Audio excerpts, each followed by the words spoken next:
నమస్కారం. లక్ష్మి చెప్పే కథలకు స్వాగతం.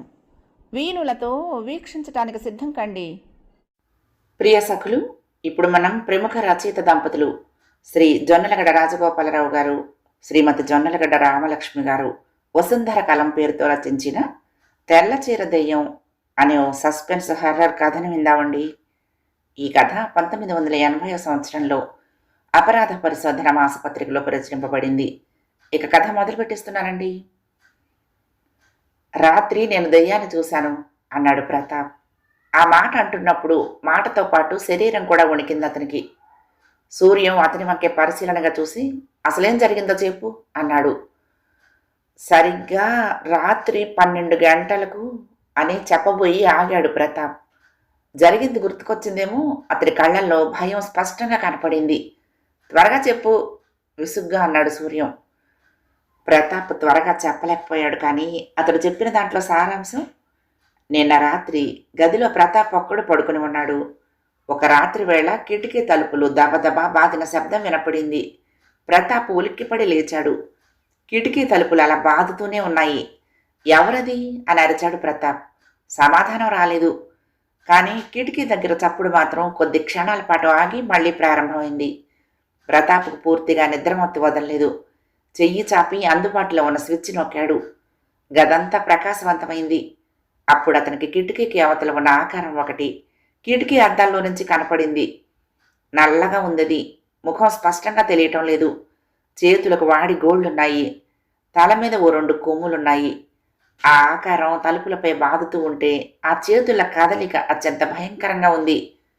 ప్రతాప్ ఒక్క క్షణం మాత్రం ఆ ఆకారాన్ని చూసి వెంటనే భయంతో కళ్ళు మూసుకున్నాడు. కొంతసేపటికి శబ్దం ఆగిపోయింది. ప్రతాప్ ధైర్యం తెచ్చుకుని కళ్ళు తెరిచి కిటికీ వంక ఓరగా చూశాడు. అక్కడ ఆకారం లేదు. కానీ ప్రతాప్ లైట్ ఆర్పలేదు. అతనికి ఓ పట్టాన నిద్ర రాలేదు. ఆ ఆకారం దెయ్యమని అతడు భావిస్తున్నాడు. నువ్వు ధైర్యం చేసి కిటికీ దగ్గరికి వెళ్ళి తలుపులు తీసి చూడాల్సింది. దెయ్యం అసలు కథ బయటపడేది అన్నాడు సూర్యం. దూరాన్నించి చూశాను కాబట్టి గుండె వేగంగా కొట్టుకోవడంతో సరిపోయింది. అదే దగ్గర నుంచి అయితే గుండె కొట్టుకోవాల్సిన అవసరమే ఉండేది కాదు అన్నాడు ప్రతాప్. చాలా బాగుంది. నా దగ్గర అంటే అన్నావు, కానీ ఈ దెయ్యం సంగతి ఇంకెవరికి చెప్పకు. నిన్నెవరైనా ఆట పట్టించగలరు అన్నాడు సూర్యం. అయితే నా కథను నువ్వు నమ్మటం లేదా అన్నాడు ప్రతాప్. కథలను ఎవరైనా విని ఆనందిస్తారు, కానీ నమ్ముతారా? నువ్వు నమ్మినా నమ్మకపోయినా ఈరోజు నాకు సాయం చేయాలి. ఈ రాత్రికి నువ్వు నా గదిలో సాయం పడుకోవాలి అన్నాడు ప్రతాప్. ఏడ్చినట్లుంది. మామూలుగా అయితే ఒప్పుకునేవాణ్ణేమో, కానీ ఇంత చచ్చు కారణానికి మాత్రం నా సాయం కావాలంటే ఒప్పుకోను అని ప్రతాప్ ముఖం చూసి ఆగిపోయాడు సూర్యం. అతడి ముఖం అత్యంత దయనీయంగా ఉంది. ప్రతాప్, నువ్వు నిజంగా భయపడుతున్నావా అడిగాడు. నిన్న జరిగిన లాంటి సంఘటన ఈరోజు కూడా జరిగితే నేనేమైపోతానోనని భయంగా ఉంది చెప్పాడు ప్రతాప్. సూర్యం జాలిగా నవ్వి, నువ్వు ఇది వరలో ఎన్నడూ హాస్టల్లో ఉండలేదా అన్నాడు. లేదు. ఏం? హాస్టల్లో ఇలాంటివి సర్వసాధారణం. కాస్త లోకుగా కనిపించే వాళ్ళని ఏడిపించడం కోసం ఇలాంటి ట్రిక్కులు వేస్తూ ఉంటారు. లేకపోతే ఈ రోజుల్లో ఇంకా దెయ్యాలేమిటి అన్నాడు సూర్యం. నువ్వు దెయ్యాన్ని చూడలేదు కాబట్టి అలా అంటున్నావు. చూశాను కాబట్టి నాకు గుండె దడగా ఉంది. సరే, నా అనుభవం ఒకటి చెప్పనా అని సూర్యం అతడు చెప్పమనకుండానే చెప్పసాగాడు కూడా. సూర్యం చదువుకునే రోజుల్లో కొత్తగా హాస్టల్లో చేరినప్పుడు అక్కడ భూతం ఉందని కొందరు సీనియర్స్ భయపెట్టారట.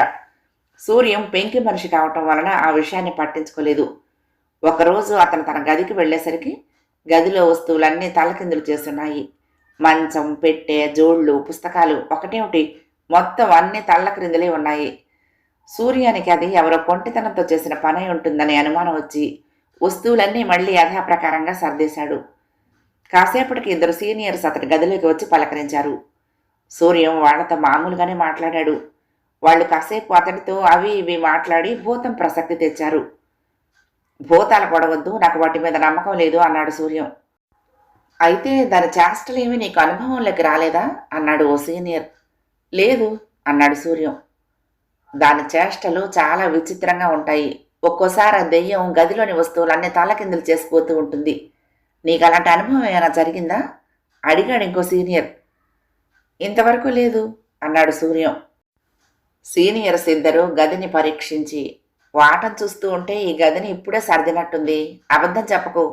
మెహర్బానికి దాస్తున్నావు గాని భూతం నీ గదిలోని వస్తువులను తలకిందులు చేస్తే నువ్విప్పుడే సర్దావు కదూ అన్నాడు. 10 రోజుల నుంచి ఈ గదిలో నేను పూచిక పుల్ల కూడా కదల్చలేదు అన్నాడు సూర్యం.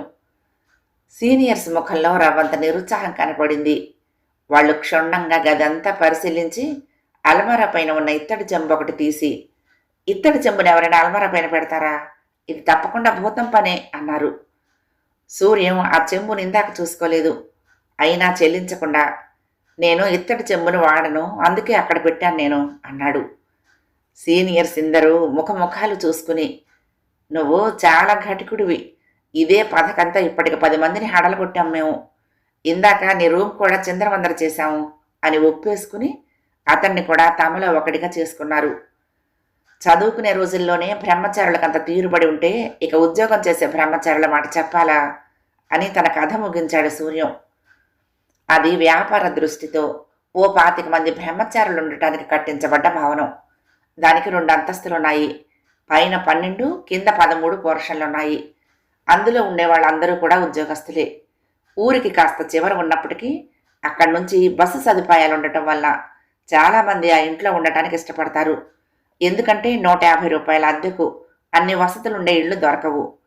అదీకాక పెళ్ళైన వారు కూడా ఏదైనా ఇల్లు దొరికే వరకు ఆ ఇంట్లోనే భార్యతో ఉండొచ్చు. దంపతులు ఆ ఇళ్లల్లో ఉండటానికి ఇంటి యజమానికి పెద్దగా అభ్యంతరం లేదు. కానీ అంతమంది బ్రహ్మచారుల మధ్య ఎక్కువ రోజులు తన భార్యను ఉంచటానికి ఏ భర్త కూడా ఇష్టపడడు. ఇంటి యజమాని ఒకప్పుడు బ్రహ్మచారిగా ఉండి ఇల్లు దొరక్క అవస్థపడ్డాడుట. అందుకని ఆయన బ్రహ్మచారుల కోసం ఈ ఇల్లు ప్రత్యేకంగా కట్టించి ఫస్ట్ ప్రిఫరెన్స్ వాళ్ళకే ఇస్తాడు. ఇంట్లో ఉన్న బ్రహ్మచారులకు పెళ్ళైతే అక్కడ దంపతులను ఉండనిస్తాడు తప్పితే దంపతులు ఆ ఇల్లు వెతుక్కుంటూ వస్తే రానివ్వడు. అందుకైన చెప్పే ఇంకో కారణం, బ్రహ్మచారి ఇల్లు శుభ్రంగా ఉంచడు. అందువల్ల ఇంటికేమీ నష్టం లేదు. గృహిణి ఇల్లు నీట్గా సర్దాలనుకుంటుంది, అదే ఇంటిని పాడు చేస్తుంది. అల్మారా తయారు చేయించటము, గోడకు మేకులు కొట్టడం లాంటి మార్పులు గృహిణుల కారణంగానే జరుగుతాయి అని. ఇలాంటి ఇంట్లో నిన్న రాత్రి ఓ దెయ్యం వెలసి ప్రతాప్ను భయపెట్టింది. సూర్యం దాన్ని ఎవరో ఆడిన ఆటగా కొట్టి పారేశాడు. నీ మాటలు నాకు ధైర్యాన్ని ఇస్తున్నాయి అన్నాడు ప్రతాప్. సుబ్బారావు, నువ్వు నాకు సాయం చేయాలి. ఈ రాత్రికి నువ్వు నా గదిలో సాయం పడుకోవాలి అన్నాడు ప్రతాప్. ఎందుకు? సుబ్బారావు ఆశ్చర్యంగా అన్నాడు. ఓ దెయ్యం నన్ను భయపెడుతోంది. దెయ్యమా? అవును. సూర్యం నీకు బాగా స్నేహితుడు, అతన్ని అడక్క నన్ను అడిగావేం? సూర్యం దెయ్యాన్ని నమ్మడు, ఎవరో నన్ను ఏడ్పించాలని చేస్తున్న కొంటె పని ఇది అని కొట్టిపారేశాడు అన్నాడు ప్రతాప్. బాగుంది, నా అభిప్రాయం అదే అన్నాడు సుబ్బారావు. నిన్న సూర్యం అలా అనబట్టే నేను ధైర్యం తెచ్చుకున్నాను. కానీ రాత్రి 12 గంటలకు మొన్నటి అనుభవమే మళ్ళీ జరిగింది అంటూ తన అనుభవాన్ని వివరించి చెప్పాడు ప్రతాప్. సుబ్బారావు ఆశ్చర్యంగా అంతా విని, ఇక్కడ దెయ్యమా? నమ్మలేను అన్నాడు. నువ్వు నమ్మలేనంటున్నావు, సూర్యం అయితే నమ్మననే అంటున్నాడు. రాత్రి 12 అయ్యేసరికి నాకెక్కడా లేని వణుకొచ్చేస్తుంది. ఆ దెయ్యం ఎవరో నన్ను ఎందుకు ఇలా పట్టి పీడిస్తుందో తెలియటం లేదు అన్నాడు దీనంగా. అయితే నన్నేం చేయమంటావు? నాకు సహాయం పడుకో. ఉండు, ముకుందరావుని పిలుస్తాను. ఈ భవనంలో అతను చాలా ఏళ్లుగా ఉంటున్నాడు. అతని ఎరుకలో ఎప్పుడైనా ఇలాంటి అనుభవం వచ్చిందేమో కనుక్కుందాం అన్నాడు సుబ్బారావు. పిలవటం ఎందుకు, మనమే ముకుందరావు దగ్గరికి వెళ్దాం అన్నాడు ప్రతాప్. ఇద్దరూ కలిసి ముకుందరావు దగ్గరికి వెళ్లారు. ముకుందరావు వీళ్ల కథ విని ఏదో ఆలోచించి, అన్నట్టు నువ్వు ఉండేది 13వ నెంబర్ గది కదూ అన్నాడు. అవును, ఏం? కంగారుగా అన్నాడు ప్రతాప్. నీకు ముందు అందులో జోసెఫ్ ఉండేవాడు. ఆ గదిలోకి రోజు కామిని పిశాచి వచ్చి గాజులు గలగలలాడించేదిట. దాని బాధ భరించలేకనే అతను గది వదిలిపెట్టి వెళ్ళిపోయాడు. నీకు కూడా గాజులు గలగల వినపడుతుందా అడిగాడు సుబ్బారావు. ఏమో, భయంతో శబ్దాలంతగా గుర్తులేదు నాకు. కానీ మీరు అడుగుతూ ఉంటే అనుమానంగానే ఉంది. కిటికీ తలుపులు బాదినప్పుడు గాజులు గలగలమన్నట్టే ఉంది అన్నాడు ప్రతాప్. నువ్వు మాత్రం జోసెఫ్లా చేయకు, ధైర్యంగా ఉండు అన్నాడు ముకుందరావు. ధైర్యంగా ఉండాలనే ఉంటుంది, కానీ గడియారంలో టైము 12 అయ్యేసరికి నా సర్వశక్తులు నశించిపోతున్నాయి. శరీరం వణికిపోతోంది. అయినా అస్తమానం టైం చూసుకోవటం ఎందుకు? రాత్రి 9ంటికే ముసుగు తన్ని పడుకో, తెల్లవారేదాకా ముసుగు తీయకు చెప్పాడు ముకుందరావు. దెయ్యం ఊరుకోవటం లేదు కదా, తలుపులు దబదబ బాదుతోంది. నీది చాలా అదృష్టం, జోసెఫ్కైతే అంటూ జోసెఫ్ను ఆ దెయ్యం ఓరచూపులతో ఎలా కవ్వించేదో, అప్పుడప్పుడు పళ్ళు బయటపెట్టి ఎలా బెదిరించేదో వివరించి చెప్పాడు ముకుందరావు. చెప్పొద్దు ప్లీజ్ అన్నాడు ప్రతాప్. ధైర్యంగా ఉంటే ఏమీ ప్రమాదం ఉండదు, పిరికి వాళ్ళని దెయ్యాలు ఏడిపిస్తాయి అన్నాడు ముకుందరావు. నన్నేమన్నా పర్వాలేదు, దయతో ఈ ఒక్క రాత్రి నన్ను కాపాడండి, నాకు సాయం ఉండండి అన్నాడు ప్రతాప్ ఇద్దరిని ఉద్దేశించి. ముకుందరావు చెప్పిన కథ విన్నాక అతడి భయం ఇంకా పెరిగినట్లుంది. ఆ భవంతిలో 25 గదులు కాక ఓ పెద్ద హాల్ ఉంది. ఆ హాల్లో ఓ వంటవాడు ఉంటున్నాడు. అతడి పేరు సుబ్బయ్య. భవంతిలోని వారందరికీ ఏం కావాలంటే అది చేసి పెడుతూ ఉంటాడు సుబ్బయ్య. అతడు, అతడి భార్య, 3 పిల్లలు ఆ హాల్లోనే ఉంటున్నారు. ఆ రోజు రాత్రి 9 గంటలకు ముకుందరావు, సుబ్బారావు, ప్రతాప్ కలిసే భోంచేశారు. భోజనాలయ్యాక ముగ్గురు కలిసి ప్రతాప్ గదికి వెళ్లారు. నమ్మకం ఒకందుకు మంచిదే కానీ దానివల్ల చాలా నష్టాలు కూడా ఉన్నాయి. ఒకడు దేవుణ్ణి నమ్మాడనుకో, ప్రాణం సుఖంగా ఉంటుంది. ఏ బాధలు వచ్చినా వాడు చెల్లించడు. అంతా దేవుడికి వదిలి నిశ్చింతగా ఉండగలుగుతాడు. నమ్మకం అలాంటిది. నువ్వు దయ్యాన్ని నమ్మావు, అనుక్షణం దాని గురించి భ్రాంతిపడి సుఖశాంతులు కోల్పోతున్నావు అన్నాడు ముకుందరావు. అయితే నేను భ్రాంతి పడుతున్నానంటావా? మరి జోసెఫ్ సంగతి ఏమిటి? మీ నమ్మకమే మీకు ఆ భ్రాంతి కలిగిస్తూ ఉండుంటుంది. ఉదాహరణకు జోసెఫ్ సంగతి తీసుకో. అతడి గదిలో దయ్యాన్ని చూడటం కోసం నేను ఒక్కడిని వరుసగా 4 రాత్రులున్నాను. అది నాకు అంటపడలేదు. కారణం ఏమిటంటావు? జోకులేయటానికి మనుషులు వెర్రివేధవాల్ని ఎన్నుకున్నట్టే దెయ్యాలు కూడా భయస్థులు ఎన్నుకుంటాయేమో అన్నాడు సమాధానంగా సుబ్బారావు. అయినా నువ్వు దైవభక్తుడు కదా, నీకు దెయ్యాల భయం ఏంటి అన్నాడు ముకుందరావు అతడు ఆ గదిలో ఉన్న దేవుడి బొమ్మలను పరీక్షగా చూస్తూ. ఎన్ని బొమ్మలుంటే ఏం లాభం? ఆంజనేయుడి బొమ్మ లేదు కదా అన్నాడు ప్రతాప్ దిగులుగా. సరే, ఇది కూడా నమ్ముతున్నావు? హిందువులకు ఆంజనేయుడి గురించి తెలుస్తుంది, మరి ఆ దెయ్యం ఏ ముస్లిందో అయితే అన్నాడు ముకుందరావు. ఓ పని చెయ్యి, ఈ రోజుకు ఆ దెయ్యం ఏ మతందో తెలుసుకునేందుకు ప్రయత్నించు, దాన్ని బట్టి నివారణోపాయం ఆలోచిద్దాం అన్నాడు సుబ్బారావు. దెయ్యం గురించి తలచుకుంటేనే ప్రాణం పోయేలా ఉంటే పలకరించి మతం తెలుసుకోమంటున్నావు. పలకరించే ధైర్యమే ఉంటే ఈ బాధంతా ఎందుకు అన్నాడు ప్రతాప్. దెయ్యాలు లేవని నీ మనసును నమ్మించు, నీకే బాధ ఉండదు అన్నాడు ముకుందరావు. క్రమంగా టైము 12 దాటింది. మాటల్లో ఎవరికీ టైం తెలియలేదు. టైము 12:15 అయ్యాక ఇప్పటికైనా ధైర్యం వచ్చిందా? మమ్మల్ని ఎక్కడే పడుకోమంటావా అన్నాడు ముకుందరావు. ఇంక పర్వాలేదు, మీరు వెళ్ళండి అన్నాడు ప్రతాప్ బింకంగా. ముకుందరావు, సుబ్బారావు బయటకు వెళ్లారు. ప్రతాప్ తలుపులు వేసుకుని మంచం వైపు నడిచాడు. కిటికీ దగ్గర ఏదో ఆకారం కదిలినట్లు అయ్యింది. మనసుకు మూల ధైర్యం చెప్పుకుంటూ చూడకూడదనుకుంటూనే అటు చూశాడు ప్రతాప్. వాడి గోళ్లున్న 2 చేతులు కిటికీ అద్దాల వెనుక భయంకరంగా కదులుతున్నాయి. ప్రతాప్కు భయంతో నోట మాట రాలేదు, అడుగు ముందుకు పడలేదు. కానీ అతడు కిటికీ వైపు చూడకుండా కళ్ళు మూసుకున్నాడు గట్టిగా.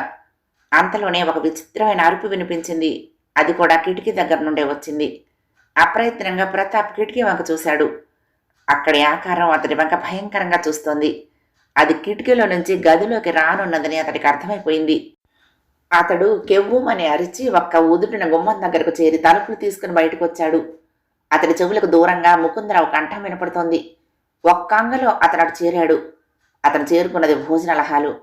అక్కడ ముకుందరావు, సుబ్బారావు, వంటవాడు సుబ్బయ్య కలిసి ఏదో మాట్లాడుకుంటున్నారు. ముందు సుబ్బయ్య ప్రతాప్ను పలకరించి, ఏం జరిగింది బాబు, అలా కంగారుగా ఉన్నారు అన్నాడు. ప్రతాప్ ఎంతో కష్టం మీద ప్రయత్నించి దెయ్యం అని మాత్రం అనగలిగాడు. దెయ్యం అన్న పదం వింటూనే సుబ్బయ్య ఉలిక్కిపడి, అయ్య బాబోయ్, మళ్ళీ వచ్చిందా అది అన్నాడు. ఆ మాట వింటూనే వణికిపోసాగాడు. ముకుందరావు ఆశ్చర్యంగా అతడి వంక చూసి, నీకు తెలుసా దెయ్యం కథ అన్నాడు. 2 ఏళ్ల క్రితం చూశాను బాబు అన్నాడు సుబ్బయ్య. ఓ రాత్రి పడుకుంటే ఎవరో చప్పట్లు చేర్చినట్లు అయ్యిందిట. మెలకు వచ్చి చూస్తే ఓ అందమైన ఆడపిల్ల జుట్టు విరబోసుకుని తెల్లచీర కట్టుకుని తనకు కాస్త దూరంలో నిలబడి ఉందిట. సుబ్బయ్యను చూసి నవ్విందిట. సుబ్బయ్యకు అనుమానం వచ్చి కాళ్ళ వైపు చూశాట. అవి వెనక్కు తిరిగి ఉన్నాయట. అప్పుడు తనకు కలిగిన భయం అంతా ఇంత కాదుట. అతి కష్టం మీద ప్రయత్నించి ఆంజనేయ అని పెద్దగా కేక పెట్టాట. దెయ్యం నాలుక బయటకు పెట్టి భయంకరంగా వెక్కిరించి మాయమైపోయిందిట. ఈ కథ తెలుసుకోవటానికే భయంకరంగా ఉండటం వలన సుబ్బయ్య మరింకెవరికి చెప్పలేదుట. మళ్ళీ కనపడలేదా నీకు ఆ దెయ్యం? అడిగాడు ముకుందరావు. లేదండి, నేను చూసిన దెయ్యం ముఖం నల్లగా భయంకరంగా ఉంది అన్నాడు ప్రతాప్. అయ్య బాబోయ్, 2 దెయ్యాలన్నమాట అన్నాడు సుబ్బయ్య. రెండని ఎందుకు అనుకోవాలి? ఒకే దెయ్యం ఎన్ని వేషాలైనా మార్చగలదు కదా అన్నాడు సుబ్బారావు. నేనింకా గదిలోకి వెళ్ళను అన్నాడు ప్రతాప్. ఎవరైనా లోకు కట్టి నిన్ను ఏడిపిస్తున్నారేమో అన్నాడు సుబ్బారావు. ఈ రోజుతో అన్ని సందేహాలు తీరిపోతాయి. ఆ దెయ్యం మనిషి జంతువు కాని ఒక కంఠంతో అరిచింది. అది చాలా విచిత్రమైన అరుపు. నేను దెయ్యమని భ్రాంతి పడుతూనైనా ఉండాలి, నిజంగా దెయ్యమైనా అయి ఉండాలి. తప్పితే అది మనిషికి సాధ్యమయ్యే అరుపు కాదు. ఆ అరుపు ఏదో మానవాతీత శక్తి. అందులో నాకు ఇంకేమీ సందేహం లేదు అన్నాడు ప్రతాప్ నమ్మకంగా. అయితే ఏం చేద్దాం? నేను మీ గదిలో పడుకుంటాను అన్నాడు ప్రతాప్. ప్రతాప్ గదికి తాళం కూడా ముకుందరావు వేశాడు. ముగ్గురు సుబ్బారావు గదిలో పడుకున్నారు. టైము 12 అయి ఉండాలి అన్నాడు ప్రతాప్. ఏం అన్నాడు ముకుందరావు. ఆ టైం అయ్యేసరికి నాకు తెలియకుండానే నా నరాల్లో సంచలనం పుట్టుకొస్తుంది అన్నాడు. సుబ్బారావు వాచి చూసి నువ్వు చెప్పింది కరెక్టే అన్నాడు. ప్రతాప్ నిజంగా వణుకుతున్నాడు. అతన్ని భయం నరాల ఆవహించినట్లుంది. దెయ్యం వస్తుందంటావా అన్నాడు ముకుందరావు. రాకపోతే సంతోషిస్తాను, కానీ వస్తుందేమోనని భయంగా ఉంది. ప్రతాప్ మాటల్లో వణుకు స్పష్టంగా తెలుస్తోంది. ఒకవేళ మేమున్నామని రాదేమో అన్నాడు సుబ్బారావు. ఏదో కారణంగా రాకపోతే చాలు అని ప్రతాప్ ఇంకా ఏదో అనుభూతి ఆగిపోయాడు. అతడి కళ్ళు ఒక్కసారిగా పెద్దవయ్యాయి. అదిగో దెయ్యం వచ్చింది అన్నాడు. ఆ తర్వాత అతడి గొంతు పెగల్లేదు. మనిషిలో వణుకు ఇంకా పెరిగింది. ఏది? ఎక్కడా? సుబ్బారావు ముకుందరావు అటూ ఇటూ చూసి అడిగారు. అదిగో ఆ కిటికీ దగ్గర. నాకేం కనిపించడం లేదు. నాకు కనపట్టం లేదు. అదిగో ఆ భయంకరమైన చేతులు చూడండి. చెవులు బద్దలయ్యి ఆ శబ్దాన్ని వినండి అసహనంగా అరిచాడు ప్రతాప్. శబ్దమా? ప్రశాంతంగా ఉన్న ఈ గదిలో శబ్దం అంటావేంటి ఆశ్చర్యంగా అన్నాడు ముకుందరావు. నువ్వేదో భ్రాంతి పడుతున్నావు ప్రతాప్ అన్నాడు సుబ్బారావు. దెయ్యం నాకు స్పష్టంగా కనపడుతోంది. అది చేసే శబ్దం కర్ణ కఠోరంగా వినపడుతోంది. మీకేమీ కనపడలేదు, వినపడలేదు అంటూ ఉంటే ఆ భయం ఇంకా పెరుగుతోంది అన్నాడు ప్రతాప్. కిటికీ దగ్గరకు వెళ్ళి తలుపు తీస్తాను అన్నాడు సుబ్బారావు. వద్దు, మీ ఇద్దరికీ కాక నాకు మాత్రమే కనపడే ఆ దెయ్యం లోపలికి ప్రవేశించి నా మీదెక్కి కూర్చున్నా కూర్చోగలదు అంటూ అరిచాడు ప్రతాప్. అతడు కిటికీ వైపు చూడటం లేదు. అది దెయ్యమే అయితే దాన్ని కిటికీ తలుపులు అడ్డగలవా అంటూ సుబ్బారావు కిటికీ దగ్గరికి వెళ్ళి తలుపులు తెరిచాడు. ముకుందరావు కూడా అతన్ని సమీపించి ఇక్కడేమీ లేదే అన్నాడు.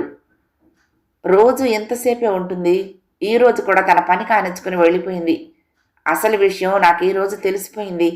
అది నా మీద మాత్రమే పగబట్టింది. అందుకే నాకొక్కడికే కనిపించింది అన్నాడు ప్రతాప్. నువ్వెవరినైనా సైకాలజిస్టును సంప్రదించడం మంచిది. నువ్వేదో భ్రమలో ఉన్నావని నా అనుమానం. నీ మీద పగ ఉన్న బంధువులు ఎవరైనా ఇటీవల చచ్చిపోయారా అడిగాడు ముకుందరావు. నిస్సందేహంగా ఇది దెయ్యం పని నన్ను తేలింది కదా. రేపు ఇందుకు ఉపాయం ఆలోచించాలి. లక్ష్మీనారాయణను కలుసుకుంటాను. అన్ని వివరాలు నేను సరిగ్గా చెప్పలేనేమోనని భయంగా ఉంది. మీరిద్దరూ కాస్త నాకు పక్కనుండాలి అన్నాడు ప్రతాప్. తప్పకుండా అన్నారిద్దరూ. నువ్వు చెప్పింది నిజమే అయితే అది దెయ్యం అనటంలో సందేహం లేదు అన్నాడు లక్ష్మీనారాయణ. లక్ష్మీనారాయణకు ప్రతాప్కు స్నేహం ఉండటానికి కారణం దైవభక్తే. ఇద్దరూ భజనల దగ్గర కలుస్తూ ఉంటారు. ఎటొచ్చి లక్ష్మీనారాయణ ఏ దేవుడి గురించి ప్రచారం చేయడు. తను పాపాలు చేస్తున్నానని, వాటిని మానటం కష్టమని గ్రహించి వాటి పరిహారానికి సులభమైన పద్ధతి దేవుణ్ణి భజించటం అని నమ్మినవాడు. అతడికి అన్ని రకాల దురలవాట్లు ఉన్నాయి. దేవుణ్ణి మాత్రం ఎన్నడూ హేళన చెయ్యడు. ఏం చెయ్యాలో పాలుపోవటం లేదు నాకు అన్నాడు ప్రతాప్ దీనంగా. మా అమ్మగారు నాకు 2 రోజుల క్రితం పోస్టులో కొంత కుంకుమ పంపించారు. అది పార్వతీదేవికి పూజ చేసిన కుంకుమట. అది దగ్గరుంటే ఏ దుష్ట శక్తులు పీడించవుట, దగ్గరకు రాలేవుట. ఇలాంటి వాటి మీద నీకు నమ్మకం ఉంటే కొంత నీకు ఇవ్వగలను అన్నాడు లక్ష్మీనారాయణ. నాకు చాలా నమ్మకం, తప్పకుండా అయ్యి అన్నాడు ప్రతాప్. అలాగే ఇస్తాను, కానీ ఈ కుంకుమ నీ దగ్గర ఉన్నప్పుడు నువ్వు చాలా పవిత్రంగా ఉండాలి. ఏవైనా శంకలు తీర్చుకోవలసి వస్తే కుంకాన్ని వేరే ఉంచి శంక తీరాక స్నానం చేసి మరీ కుంకాన్ని దగ్గర ఉంచుకోవాలి. రాత్రి పడుకోబోయే ముందు కుంకాన్ని తలగడ కింద ఉంచుకుని 8 సార్లు ఆంజనేయ నామం స్మరించి నిద్రపోతే ఏ బాధ ఉండదు అన్నాడు. అయితే ఇప్పుడు నేను స్నానం చేయాల్సిన అవసరం ఉంది, బాత్రూమ్ ఉపయోగించుకోవచ్చా అన్నాడు ప్రతాప్. నిస్సందేహంగా అన్నాడు లక్ష్మీనారాయణ. ప్రతాప్ లక్ష్మీనారాయణ ఇంట్లోనే స్నానం చేసి అతడి దగ్గర ఓ ఇస్త్రీ లుంగి అడిగి కట్టుకున్నాడు. అతడిచ్చిన కుంకుమ తీసుకుని తన గదికి వెళ్ళి జాగ్రత్తగా భద్రపరిచాక బట్టలు మార్చుకుని లుంగి తీసుకుని మళ్ళీ లక్ష్మీనారాయణకి ఇచ్చేశాడు. కుంకుమ పనిచేస్తుందంటావా అని అడిగాడు సుబ్బారావు. అలాంటి ప్రశ్నలు నా ఎదురుగా వెయ్యొద్దు అన్నాడు ప్రతాప్. అతడి గదిలో ఇప్పుడు కుంకుమ ఉంది అన్నాడు ముకుందరావు. అది నేనే ఇచ్చాను చెప్పాడు లక్ష్మీనారాయణ. అంటే ఈ రోజుకి దెయ్యం ప్రతాప్ను బాధించదు అన్నాడు సూర్యం. నీ ఐడియా ఏమిటో పూర్తిగా చెప్పు అన్నాడు సుబ్బారావు. రోజు రోజుకి ప్రతాప్ నమ్మకం పెరిగిపోతుంది, అది దెయ్యమేనన్న నమ్మకం అతడిలో నానాటికి పాతుకుపోవాలి అన్నాడు సూర్యం. అందువల్ల ప్రయోజనం అన్నాడు ముకుందరావు. ప్రతాప్ వ్యవహారం భవనంలో చాలా మందికి కాలక్షేపంగా ఉంది. అయితే నేను ఇది కేవలం కాలక్షేపం కోసం చేయటం లేదు. ప్రతాప్ తను ఓ మనిషిని దైవంగా నమ్మి ఆ దైవం గురించి విపరీతంగా ప్రచారం చేస్తున్నాడు. ఆ ప్రత్యక్ష దైవం మీద అతడికి ఉన్న నమ్మకము ఇతరులకు అతడి ప్రచారం మీద ఉండే ఆసక్తిని పోగొడితే నేను కొంత ప్రజాసేవ చేసిన వాడిని అవుతాను. కుంకుమ కోసం లక్ష్మీనారాయణ దగ్గరికి వచ్చాడంటే ప్రతాప్లో చాలా వరకు నేను కోరిన మార్పు వస్తుందన్నమాట. కానీ ఇంకా ఈ అణుయుగంలో దెయ్యాల్ని నమ్మేవాళ్ళు, దాన్ని దేవుడి కుంకుమతో పారద్రోలవచ్చును అనుకునే వాళ్ళు ఉండటం దురదృష్టం అన్నాడు సూర్యం. ఎవరి నమ్మకాలు వాళ్ళవి, కానీ ఈ నీ ఆట మా అందరికీ మంచి వినోదాన్ని ఇస్తుంది, అందుకే అంతా నీకు సహకరిస్తున్నాం అన్నాడు లక్ష్మీనారాయణ. ఎదుటి మనిషి బలహీనతను ఆధారంగా చేసుకుని మనిషిని హింసించటం అన్యాయమని ఒకప్పుడు అనుకునేవాణ్ణి. కానీ ఎందుకో ప్రతాప్ మీద అసహ్యమే తప్ప జాలి కలగటం లేదు నాకు అన్నాడు సూర్యం. కానీ నువ్వు వాడే దెయ్యం ఆట నిజంగానే అద్భుతం. నీ కాళ్ళు ఏ జింకో అనిపిస్తున్నాయి, క్షణాల మీద మాయం కాగలుగుతున్నాయి. నువ్వు అరిచిన అరుపు మానవాతీతమైనదని ప్రతాప్ అంటున్నాడు అన్నాడు ముకుందరావు. అదంతా నమ్మకం కలిగించే భ్రాంతి. నిన్న చప్పుడు వినిపించి కూడా వినిపించలేదని, నన్ను చూసి కూడా చూడలేదని మీరు ఆడిన నటన మాత్రం అద్భుతం కాదా అన్నాడు సూర్యం. కానీ మనం ఇది ఇలా ఎంతకాలం కొనసాగిస్తాం అన్నాడు సుబ్బారావు. ఆరంభమే కానీ అంతం నాకు తెలియటం లేదు. చూద్దాం. న్యూటన్స్ లా ప్రకారం ఏదైనా సరే అలా ఆగకుండా నడిచిపోదు, ఎక్కడో అక్కడ ఆగాలి. ఎందుకంటే ఈ ప్రపంచంలో ఫ్రిక్షన్ లేనిది ఎక్కడా అన్నాడు సూర్యం. నీ కుంకుమ మహిమ అద్భుతం అన్నాడు ప్రతాప్. అతడి ముఖంలో కొత్త కాంతి, కళ్ళల్లో కొత్త మెరుపు కనపడుతున్నాయి. లక్ష్మీనారాయణ గదిలో చాలామంది ఉన్నారు. అందరూ ప్రతాప్ను రకరకాల ప్రశ్నలు వేసి జవాబు చెప్పించుకుని ఆనందిస్తున్నారు. తను వారందరి వేళాకోళానికి గురవుతున్నట్లు ప్రతాప్ గ్రహించలేదు. ఎన్నాళ్లకు నా సమస్యకు పరిష్కారం దొరికింది అని ఆగి, అన్నట్టు కొంత కుంకుమ సుబ్బయ్యకు కూడా ఇయ్యి. నీ దెయ్యం కథ విని వాడు భయపడుతున్నాడు. కుంకుమ సంగతి చెప్పగానే వాడికి కలిగిన ఆనందం ఇంత అంతా కాదు అన్నాడు ప్రతాప్. సూర్యం పక్కుమని నవ్వాడు. లక్ష్మీనారాయణ కూడా నవ్వు ఆపుకోలేకపోయాడు. నా దగ్గర ఎంతో కుంకుమ లేదు, మళ్ళీ మా అమ్మకు రాసి తెప్పించాలి అన్నాడు అతను నవ్వుతూనే. అన్నట్టు నువ్వు నమ్మే ప్రత్యక్ష దైవం ఎవడో ఉండాలి, వాడి పేరేంటి అన్నాడు సూర్యం. శివశివ, ఆయన్ని వాడు అనకూడదు అని చెవులు మూసుకున్నాడు ప్రతాప్. ఆయనకు పేరేమిటి? ఏ దేవుడి పేరైనా ఆయనదే. ఎటొచ్చి ఈ కలియుగంలో వ్యవహార నామం సదానంద స్వామి. అయితే నువ్వు వాణ్ణెందుకు కోరలేదు రక్షించమని? ఇంత చిన్న వ్యవహారానికి ఆయన జోక్యమా అన్నాడు ప్రతాప్ బాధగా. ఓ, అయితే దీన్ని నువ్వు చిన్న వ్యవహారంగా భావిస్తున్నావా అన్నాడు సూర్యం. అవును అన్నాడు ప్రతాప్ ధైర్యంగా. కుంకుమ అతడికి చాలా ధైర్యాన్ని ఇచ్చింది. కుంకుమ రాకముందు కూడా ఇలాగే అనుకున్నావా అన్నాడు సూర్యం. నువ్వు నాస్తికుడివి, భక్తి విలువ నీకు తెలియదు. భక్తుడు భగవంతుణ్ణి యాచించాల్సిన అవసరం లేదు. ఆయనే భక్తుడి అవసరం తెలుసుకుని సాయపడతాడు. ఇంతకాలం లేనిది లక్ష్మీనారాయణకు 2 రోజుల క్రితమే వాళ్ళ అమ్మగారి దగ్గర నుంచి కుంకుమ ఎలా అందిందనుకున్నావు? అది సదానంద స్వామి మహిమే. ఆయనే నా కష్టం గమనించి అది ఆ విధంగా నాకు అందచేశారు అన్నాడు ప్రతాప్. అలాగైతే అసలు ఆ దెయ్యమే రాకుండా చేయొచ్చుగా అన్నాడు సూర్యం. ఈ సృష్టిలో ఏది అర్థమైందని మనం భగవంతుడి లీలలకు అర్థాలు వెతుకుతాం అన్నాడు ప్రతాప్. ఊరి నీ అసాధ్యం కోలా అనుకున్నాడు సూర్యం. పైకి మాత్రం అయితే నీకు కుంకుమ దొరకటం సదానంద స్వామి మహిమేనంటావు అన్నాడు. ముమ్మాటికి. అలా అని ఈ విషయం స్వామివారికి ఉత్తరం కూడా రాసి పారేశాను. స్వామివారి ఆశ్రమం నుంచి వచ్చే పత్రికలో ఈ మహిమ వచ్చే నెలలో పడొచ్చు కూడా అన్నాడు. అయితే స్వామివారి ప్రచారం చేసుకునే మహిమలు ఎలాంటివో నాకు అర్థమైపోయింది. బహుశా మీ అందరికీ కూడా అర్థమై ఉంటుంది అన్నాడు సూర్యం. లక్ష్మీనారాయణ తప్ప అక్కడ చేరిన అందరూ నవ్వారు. సదానంద స్వామి పేరు చెప్పి నవ్వకండి, మీకు అశుభం జరగగలదు అన్నాడు ప్రతాప్. మా అశుభం సంగతి అలా ఉంచు. మళ్ళీ ఈసారి ఎప్పుడైనా దెయ్యం వస్తే వాళ్ళ దగ్గరికి వీళ్ళ దగ్గరికి పరిగెట్టకు. ఆ స్వామి సాయం అడిగి చూడు, అప్పుడు తెలుస్తుంది ఆయన పస అన్నాడు సూర్యం. మళ్ళీ దెయ్యం ఎందుకు వస్తుంది అన్నాడు ప్రతాప్.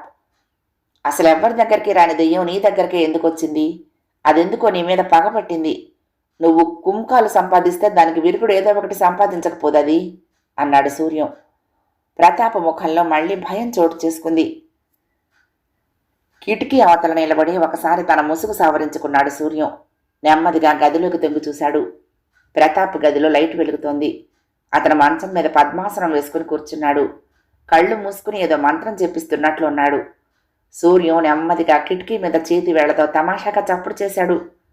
ప్రతాప్ ఉలిక్కిపడి కళ్ళు తెరిచి కిటికీ వంక చూసి దిగ్భ్రాంతుడయ్యాడు.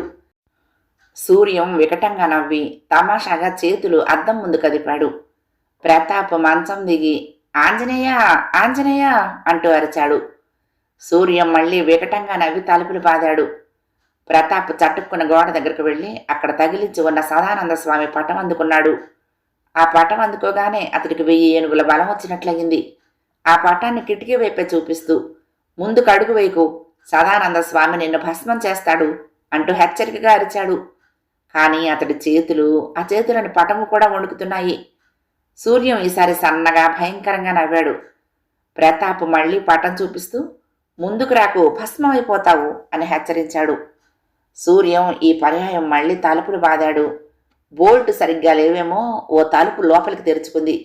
సూర్యం ధైర్యం చేసి తన చెయ్యి కిటికీలో నుంచి గదిలోకి పెట్టి భయంకరంగా ఊగించాడు. ప్రతాప్ చేతిలోని పటం జారిపోయింది. వామ్మో అంటూ భయంకరంగా పెద్ద కేక పెట్టి గుమ్మం వైపు పరిగెత్తాడు. అది చావు కేకలా ఉంది తప్పితే మామూలుగా లేదు.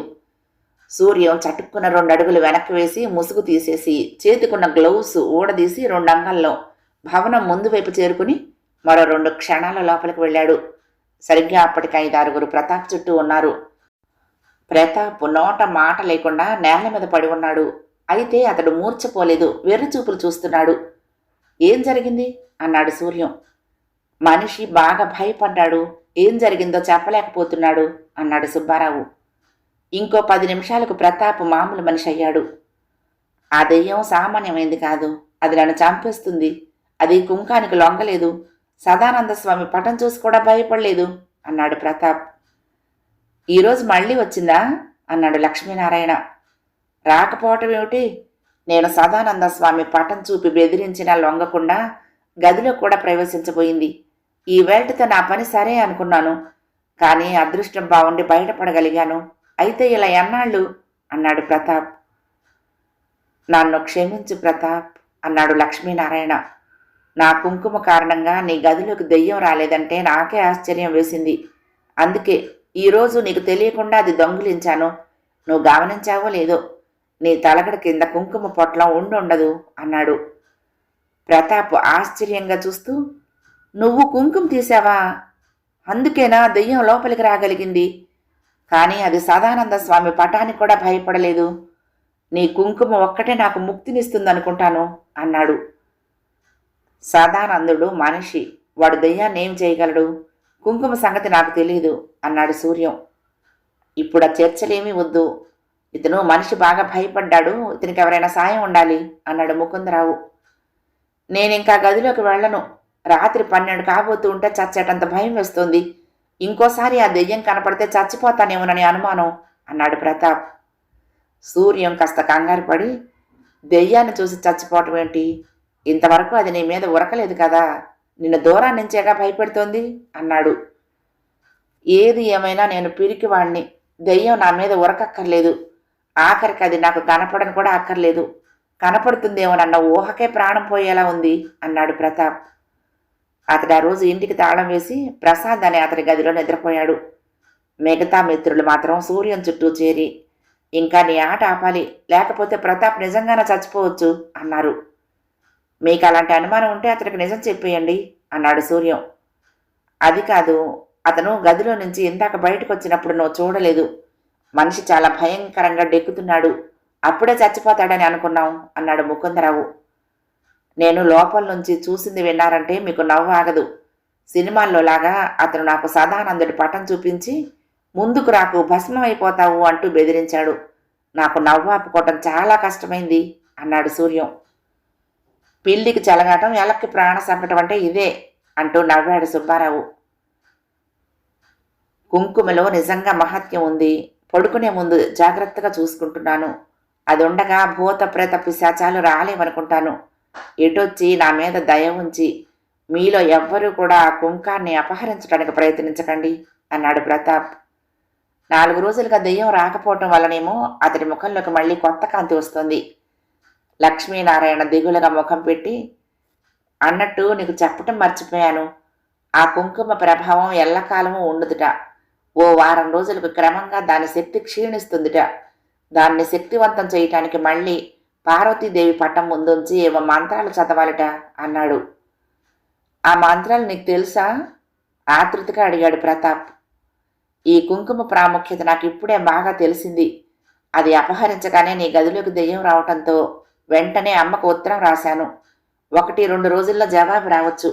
మరి కాస్త కుంకుమ పంపమని కూడా రాశాను అన్నాడు లక్ష్మీనారాయణ. ప్రతాప్ ముఖం పాలిపోయింది.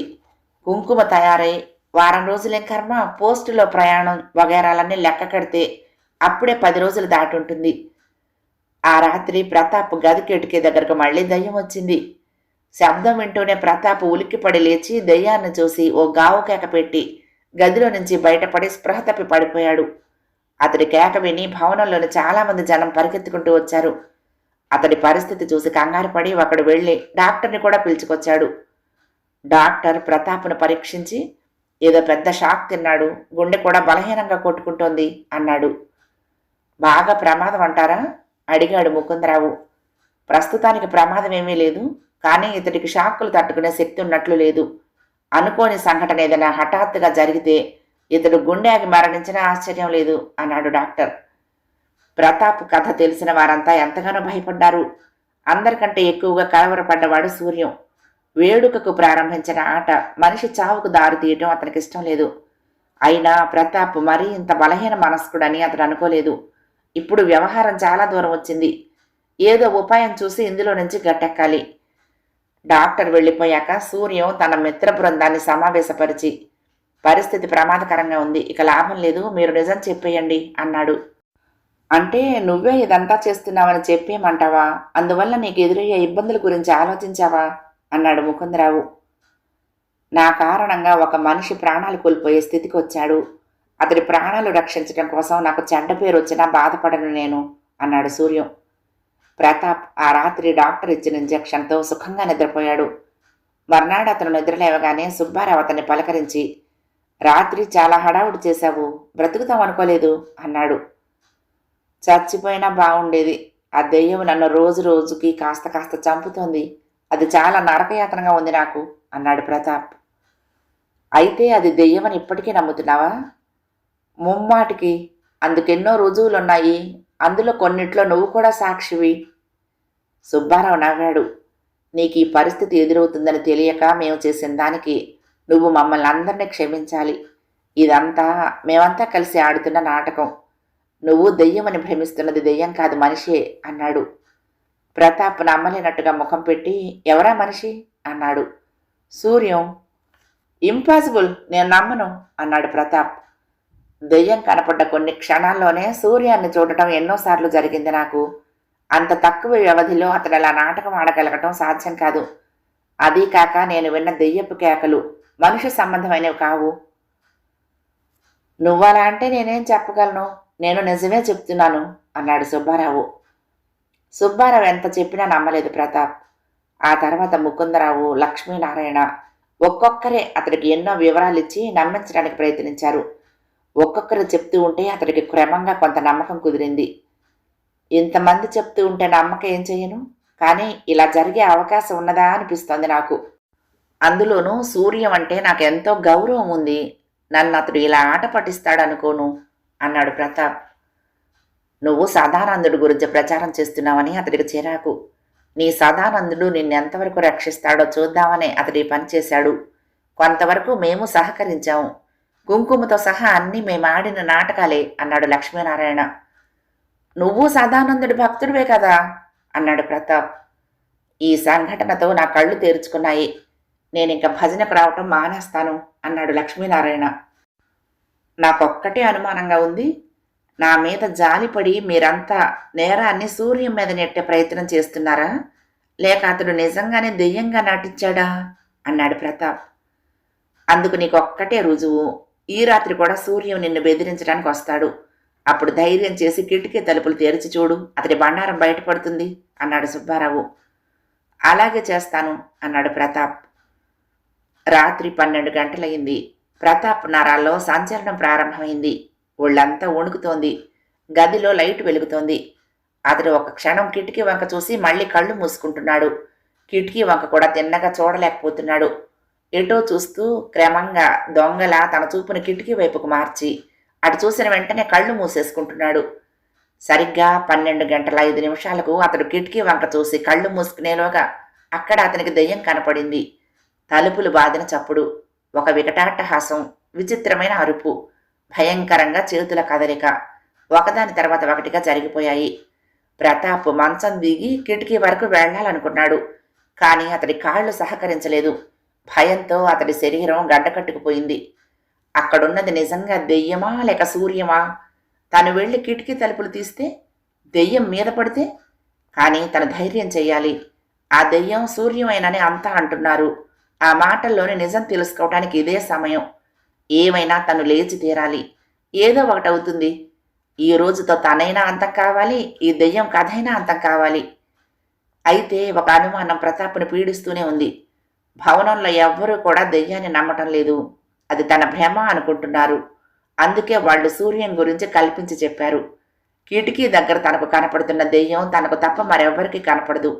అందుకే తనది భ్రమ అని వారంతా భ్రమపడి సూర్యం కథ కల్పించారు. ఇప్పుడు తన ధైర్యం చేసి ముందడుగు వేస్తే దెయ్యం ఇంకా అక్కడే ఆడుతూనే ఉంది. ప్రతాప్లో భయం పెరిగింది.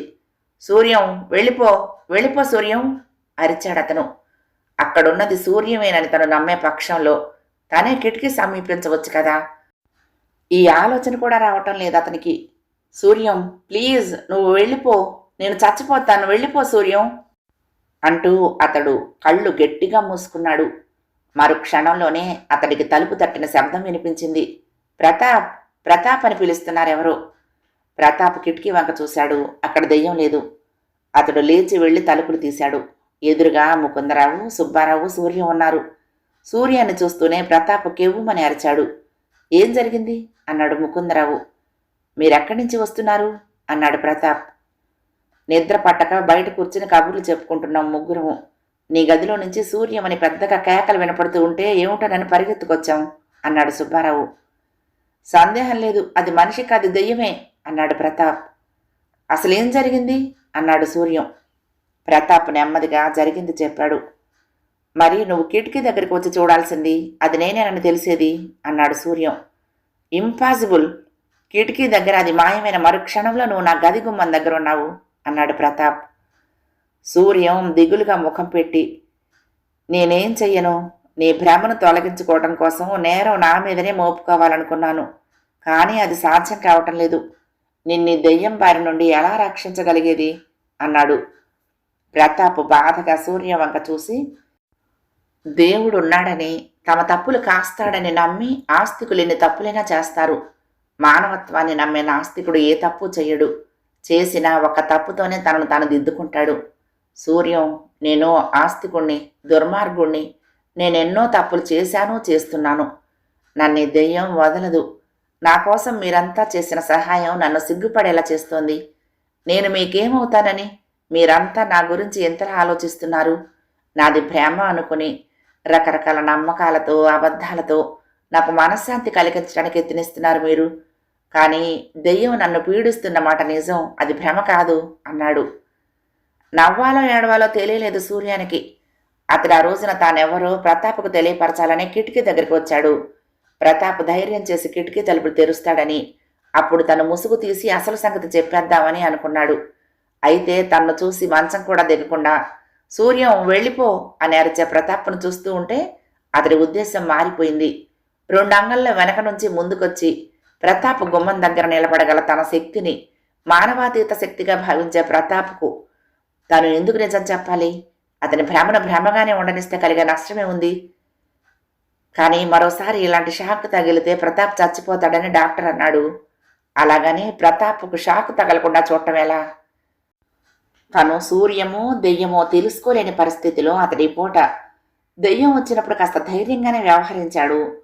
ఇలాగే వ్యవహరించగలిగితే ఇక ముందు అతడికే ప్రమాదము ఉండదు. మిస్టర్ ప్రతాప్, నువ్వు చెప్పేదాన్ని బట్టి చూస్తూ ఉంటే ఆ దెయ్యం నీ భ్రమ కాక నిజంగానే ఉన్నట్లయితే దాని ఉద్దేశం నిన్ను భయపెట్టడమే కానీ చంపటం కాదు. నువ్వు భయపడకపోతే అది నిన్నేమీ చెయ్యదు. నువ్వు ధైర్యంగా ఉండు. అసలు కిటికీ వైపు చూడకు. ధైర్యం చిక్కపట్టుకుని ఏం జరుగుతుందో చూస్తూ ఉండు అన్నాడు సూర్యం.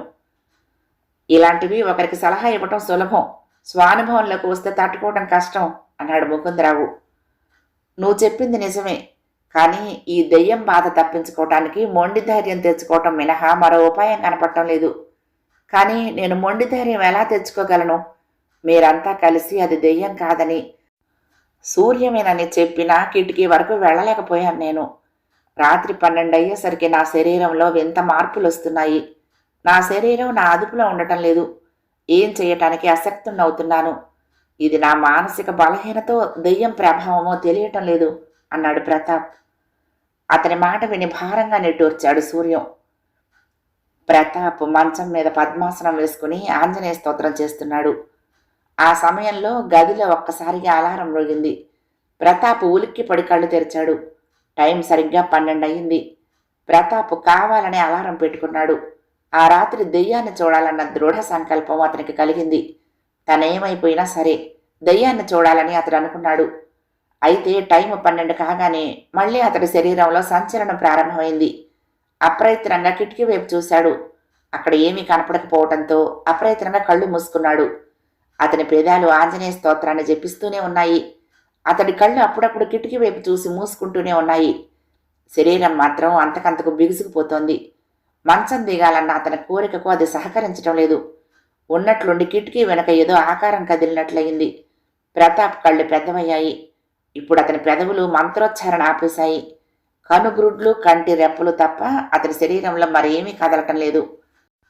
కిటికీ వెనుక ఏదో ఆకారం ఉన్నట్లే ఉంది, కానీ అది అట్టే కదులుతున్నట్లు లేదు. అది దెయ్యమా లేక సూర్యమా? ప్రతాప్ క్రమంగా ధైర్యం తెచ్చుకుని కిటికీ వంకకి చూస్తూ ఉండిపోయాడు. అక్కడ ఏదో నీడలాంటిది ఉంది, కానీ ఆ నీడ కదలటం లేదు. కాసేపటికి ప్రతాప్లో ధైర్యం పెరిగింది. అతను మంచం దిగాడు. జై ఆంజనేయ అని ఓ కేక పెట్టాడు. అతనిలో ధైర్యం ఇంకా పెరగాలనటానికి సాక్ష్యంగా ఆ కేక వణుకుతూనే ఉంది. అతడు కిటికీని సమీపించాడు. నెమ్మదిగా తలుపులాగాడు. అంతే, ఓ నల్లటి ఆకారం అతని మీదకు దూకింది. కెవ్వుమని అరిచాడు ప్రతాప్. అది గావు కేక కాదు, చావు కేక. చావు కేకలు పెట్టడం ప్రతాప్కు మామూలైపోయిందేమో. అలా కేక పెట్టినా అతను చావలేదు. ఎందుకంటే తన మీద దూకిన నల్లటి ఆకారం దెయ్యం కాదు, సూర్యం కాదు, ఒక పిల్లి. ఆ నల్ల పిల్లి ఆ కిటికీలోకి ఎలా వచ్చింది? ఎవరైనా అక్కడుంచారా లేక కాకతాళీయంగా అది అక్కడుందా? తనకు తెలిసినంత వరకు ఈ భవనంలో పిల్లి, అందులోనూ నల్లపిల్లి తిరగటం లేదు. ఎవరో కావాలని అక్కడుంచారు. అదెవరు? సూర్యమా? ప్రతాప్ గుండెలు ఇంకా అదురుతూనే ఉన్నాయి. అతడు గుండెలు చిక్కపట్టుకునే ప్రయత్నం చేస్తున్నాడు, కానీ కిటికీ అవతలకు తొంగి చూసే ధైర్యం కలగటం లేదు. పిల్లిని గదిలో నుంచి బయటకు వదిలేసి కళ్ళు మూసుకుని మళ్ళీ కిటికీ తలుపు మూశాడు. ఇప్పుడేం చెయ్యాలి? నిద్రపోవాలా? మరి కాసేపు దెయ్యం కోసం ఎదురు చూడాలా? అతను మరోసారి టైం చూసుకున్నాడు. ఇంకా 12:30 కాలేదు. 12:30 లోపులో ఎప్పుడైనా రావచ్చు దెయ్యం. ప్రతాప్ మళ్ళీ మంచం ఎక్కి పద్మాసనం వేసుకుని ఆంజనేయ స్తోత్రం ఆరంభించాడు. అప్పుడప్పుడు అతని దృష్టి కిటికీ మీదనే పడుతోంది. టైం 12:25 కాగానే ఏదో శబ్దమైంది. ప్రతాప్ కిటికీ వంక చూశాడు. అక్కడ ఏదో దృశ్యం గోచరిస్తుందన్న భయం అతడికి ఉంది, కానీ అక్కడ ఏమీ లేదు. శబ్దం కూడా కిటికీ వద్ద అవటం లేదు. ఎవరో తలుపు తడుతున్నారని గ్రహించాడు అతను. ఎవరు అన్నాడు. సమాధానం రాలేదు. చీమ చిటుక్కుమంటే వినిపించేటంత నిశ్శబ్దంలో మరోసారి తలుపు తట్టిన చప్పుడయింది. ఎవరు మాట్లాడరేమో అరిచాడు ప్రతాప్. జవాబు లేదు. కానీ ఒక్క క్షణం ఆగి తలుపు మళ్లీ చప్పుడైంది. ప్రతాప్లో మళ్లీ భయం చోటు చేసుకుంటోంది. ఆ తలుపు తడుతున్నది ఎవరు? పిలిస్తే పలకరేం. ఈరోజు కిటికీ తలుపు తెరిచి ధైర్యంగా చూడాలనుకుంటే దెయ్యం గుమ్మం దగ్గరికి వచ్చిందా? అది దెయ్యమా లేక సూర్యమా? తనిప్పుడేం చెయ్యాలి? వెళ్ళి తలుపు తీయాలా లేక ఊరుకోవాలా? తలుపు మళ్లీ చప్పుడైంది. ఎవరు అన్నాడు ప్రతాప్. ఏమైతే అదయిందని ప్రతాప్ మంచం దిగాడు. వణుకుతున్న కాళ్లతో అడుగులు వేస్తూ వణుకుతున్న చేతులతో తలుపులు తీశాడు. అక్కడ ఎదురుగా ఓ యువతి. ఆమె తెల్ల చీర కట్టుకుని తెల్ల రవికి తొడుక్కుని ఉంది. జుట్టు విరబోసుకుని ఉంది. పసిమి ఛాయలో మెరుస్తున్న ఆమె ముఖం అస్పష్టంగా కనపడుతోంది. ఎవరు నువ్వు అనాలని ప్రయత్నించాడు ప్రతాప్. నోట మాట రాలేదు. ఆమె లోపలికి అడుగుపెట్టింది. ఆమె నడుస్తూ ఉంటే చప్పుడు అవటం లేదు. అప్రయత్నంగా ప్రతాప్ ఆమె పాదాల వంక చూశాడు. చీర పాదాలను కప్పేసింది. అవి అతనికి కనిపించడం లేదు. నువ్వెవరివి అన్నాడు ప్రతాప్ వణుకుతూ. నన్ను గుర్తించలేదా ప్రియా అందామె ముఖం మీద జుట్టు వెనక్కి తోసుకుంటూ. వెంటనే ప్రతాప్కు సుజాత గుర్తొచ్చింది. ఇంకా ఈ ముసుగులో గుద్దులాట ఎన్నాళ్ళు ప్రియా అంది సుజాత. సుజాత కౌగిలిని వదల్లేదు ప్రతాప్. జరిగినన్నాళ్ళును అన్నాడు. నీకేం, నువ్వు మగాడివి, నేను ఆడదాన్ని అంది సుజాత. ప్రేయసి ప్రియుల్లో స్త్రీ పురుష భేదాలుండవు, ఇద్దరం ఒకటే అన్నాడు ప్రతాప్. ప్రేయసి ప్రియులుగా ఇప్పుడొక్కటయ్యాము. ఇది మన ఆనందం కోసం. కానీ ఈ ఆనందాన్ని సమాజం మెచ్చదు. సమాజం మెచ్చడం కోసం మనం భార్యాభర్తలుగా కూడా ఒకటవ్వాలి. అలాగ జరిగే వరకు ఆడది ఆడదే, మగాడు మగాడే అంది సుజాత. సుజాత చాలా తెలివిగా మాట్లాడుతుంది. వయసు మైకంలో ఆమె తెలివి తక్కువదై ప్రతాప్కు లొంగిపోయింది. కానీ పెళ్ళయ్యాక మళ్ళీ పూర్వపు తెలివితేటలు పొందగలుగుతుంది. తెలివైన ఆడదాన్ని భార్యగా తెచ్చుకోవద్దన్నది ప్రతాప్ తండ్రి హెచ్చరిక. అదీకాక ప్రతాప్ తండ్రి తల మునిగి అప్పుల్లో ఉన్నాడు. కొంతకాలం పాటు కొడుకు సంపాదించి తన అప్పులన్నీ తీరిస్తే బాగుంటుందన్నది అతడి ఉద్దేశం. అప్పులు తీరేదాకా పెళ్లి చేసుకునే ఉద్దేశం అతడికి లేదు. వయసు వేడిలో సుజాత మీదకు వల విసిరాడు. ఆమె పడింది. ఆమెను భార్యగా చేసుకుంటే కానీ కట్నం రాదు. నువ్వన్నది నిజమే సుజాత, కానీ నా ఆర్థిక పరిస్థితి బాగోలేదు. నువ్వా కట్నం ఇవ్వలేవు. మనం కొంతకాలం వేచి ఉండక తప్పదు అన్నాడు ప్రతాప్. మనం ఎలాగూ సంసారం చేస్తూనే ఉన్నాము. ఏ రిజిస్ట్రార్ ఆఫీసులోనో పేరుకు పెళ్ళైందనిపిస్తే నష్టమే ఉంది. నువ్వు కావాలనుకున్నప్పుడే నీ దగ్గరికి కాపురానికి వస్తాను అంది సుజాత. నువ్వన్నది బాగానే ఉంది, ఆలోచిస్తాను అన్నాడు ప్రతాప్. అయితే అతడికి సుజాత మాటలు నచ్చలేదు. ఆమెను ఎలాగో అలా వదిలించుకోవాలని చూస్తున్నాడు అతను. ఓ 2 రోజులాగి రిజిస్టర్ ఆఫీసులో పెళ్ళి అన్న పేరు చెప్పి ఎవరికి తెలియకుండా ఆమెను ఆ ఊరు నుంచి ప్రయాణం కట్టించాడు. అతన్ని నమ్మి ఆమె తల్లిదండ్రులకు కూడా తెలియకుండా అతనితో బయలుదేరింది. హైదరాబాద్లో ఓ 2 రోజులు ఆమెతో గడిపి ఆమెను అతను ఓ లోఫర్ గాడికి అమ్మేశాడు. అయితే సుజాత ఆ లోఫర్ గాడికి అందలేదు. ఆమె ఆత్మహత్య చేసుకుంది. ఆ విషయం లోఫర్ గాడు ప్రతాప్కు చెప్పి తన డబ్బు వాపస్ ఇమ్మని అడిగాడు. నమ్మకం కోసం ప్రతాప్ వాడితో వెళ్ళి ఆమె శవాన్ని కూడా చూసొచ్చాడు. తర్వాతనే వాడికి డబ్బు ఇచ్చాడు. ఈ యువతి సుజాత. అదే కళ్ళు, అదే రూపు. కానీ తనకు తెలిసిన సుజాత చనిపోయింది. అది తన కారణంగానే. ఇప్పుడు ఎదురుగా సుజాత నిలబడి ఉంది. ఈ సుజాత తెల్ల చీర కట్టుకుని ఉంది. చప్పుడు చేయకుండా నడుస్తుంది. జుట్టు విరబోసుకుంది. కళ్లల్లో అదో రకమైన మానవాతీతమైన చూపు. ముఖంలో ఏదో తేజస్సు. అంటే ఇన్నాళ్ళు తనను బెదిరిస్తున్న దెయ్యం సూర్యం కాదు, సుజాత. ప్రతాప్ సుజాతను పరీక్షించి చూశాడు. ఆమె నోట్లో నుంచి కూరలు ఉబుకుతున్నట్లు, నెత్తికి కొమ్ములు మొలుస్తున్నట్లు, నాలుక ముందుకు చాచుతున్నట్లు అతడికి తోచింది. కెవ్వుమని భయంకరంగా అరిచి కింద పడిపోయాడతను. ఇది తప్పకుండా చావు కేకే. ఈ కేక అనంతరం మనిషి బ్రతికే అవకాశం తక్కువ. కేక విని గదిలోకి కొందరు మనుషులొచ్చారు. కింద పడి ఉన్న ప్రతాప్ని, అతడికి ఎదురుగా ఉన్న ఓ తెల్లచీర అమ్మాయిని విచిత్రంగా చూశారు. ఏం జరిగింది అన్నాడు ముకుందరావు. ఈ గదిలో ఉంటున్న ప్రతాప్ ఒకప్పుడు నన్ను పెళ్ళాడతానని మోసం చేసి ఓ లోఫర్ గాడికి అమ్మేశాడు. ఆ లోఫర్ గాడిని నేను తీవ్రంగా ఎదిరించాను. మాన సంరక్షణ కోసం నేను జరిపిన పోరాటం ఆ లోఫర్ గాడి మనసును కదిలించగా వాడు నా పాదాలంటి దండం పెట్టి నన్ను వదిలిపెట్టాడు. నేను చచ్చానన్న భ్రమ కూడా ప్రతాప్కు కలిగించాను. చాలా కాలానికి ప్రతాప్ ఇక్కడున్నట్లు తెలిసి చూద్దామని వచ్చాను. నన్ను చూస్తూనే అతను పెద్ద కేక పెట్టి స్పృహ తప్పి పడిపోయాడు. ఏం జరిగిందో తెలియదు అంది సుజాత. తప్పు చేసిన వాడే దెయ్యానికి భయపడతాడంటారు. అంతరాంతరాల్లో తను చేసిన తప్పు వేధించడం వల్లనే ప్రతాప్ దెయ్యానికి అంతగా భయపడ్డాడన్నమాట అన్నాడు సూర్యం. లక్ష్మీనారాయణ 4 అడుగులు ముందుకు వేసి ప్రతాప్ను కదపబోయి ఏదో అనుమానం వచ్చి నాడి చూశాడు. నాడి ఆడుతున్నట్లు లేదు. ముక్కు వద్ద వేలుంచి చూశాడు. శ్వాస ఆడుతున్నట్లు లేదు. అప్పుడే అతను ప్రతాప్ను చూసి పెద్ద కేక పెట్టాడు. ప్రతాప్ 2 కళ్ళు తెరిచి ఉన్నాయి. ఆశ్చర్యం ప్రతిబింబమవుతోంది వాటిల్లో. ఆ కంటికి రెప్పలు పట్టం లేదు. ప్రతాప్ చచ్చిపోయాడు ఎవరో అరిచారు. సుజాత నిర్లిప్తంగా, అయితే పోలీసుల్ని పిలవండి, జరిగిందేమిటో చెప్పి వెళ్లాల్సిన బాధ్యత నా పైన ఉంది అంది. తర్వాత ఆమె సూర్యం వంక చూసి, mister Suryam, I thank you very much for your help in the shock treatment అంది. కథ సమాప్తం. ప్రియ సఖులు, ఈ కథ మీకు నచ్చితే తప్పకుండా లైక్ చేయండి, షేర్ చేయండి, కామెంట్ చేయండి, సబ్స్క్రైబ్ చేసుకుని నన్ను ఎంకరేజ్ చేయండి. ఉంటానండి. ప్రేమతో లక్ష్మి, కృష్ణా తీరం దుర్గమ్మ సన్నిధానం. నమస్తే.